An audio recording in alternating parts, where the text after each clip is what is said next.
Hello दोस्तों, मैं सरोज पंडित स्वागत करती हूँ आप सभी का अपने यूट्यूब चैनल में। एक बार फिर से स्वागत करती हूँ।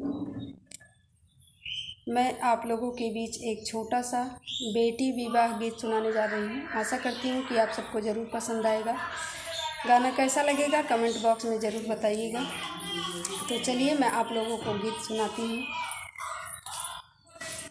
जोड़ला पराया संगे प्रीतिया के तार हो, अपने उतर लाए पापा सिरवा के भार हो, अपने उतर लाए पापा।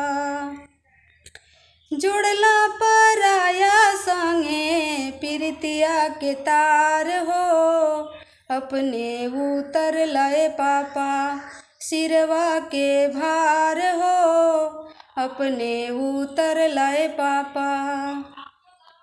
बचपन में रहले तोहरा गोदी के खेलावना, धूर माटी खेलनिए पापा तोहरे बिछावना।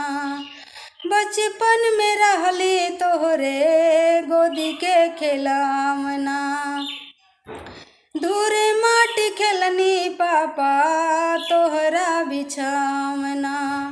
सुनसान लागी पापा अंगना दुआर हो, अपने उतर लाए पापा सिरवा के भार हो, अपने उतर लाए पापा।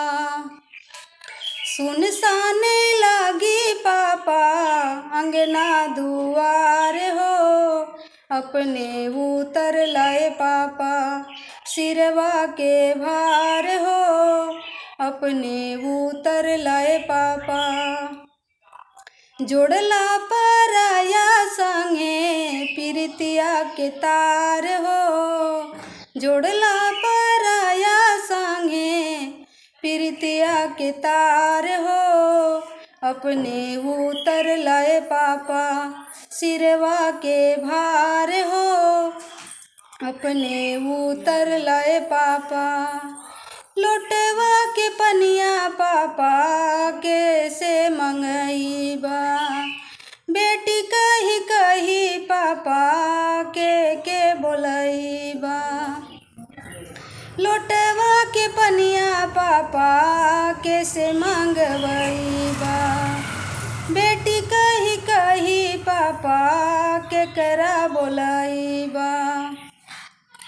अचरा के कोनवा रखबे तोहरो दुलार हो, अचरा के कोनवा रखबे तोहरो दुलार हो, अपने उतर लाए पापा सिरवा के भार हो, अपने उतर लाए पापा। जोड़ला पे पराया संगे प्रीतिया के तार हो, जोड़ला पराया संगे प्रीतिया के तार हो, अपने उतर लाए पापा, अपने उतर लाए पापा सिरवा के भार हो, अपने उतर लाए पापा।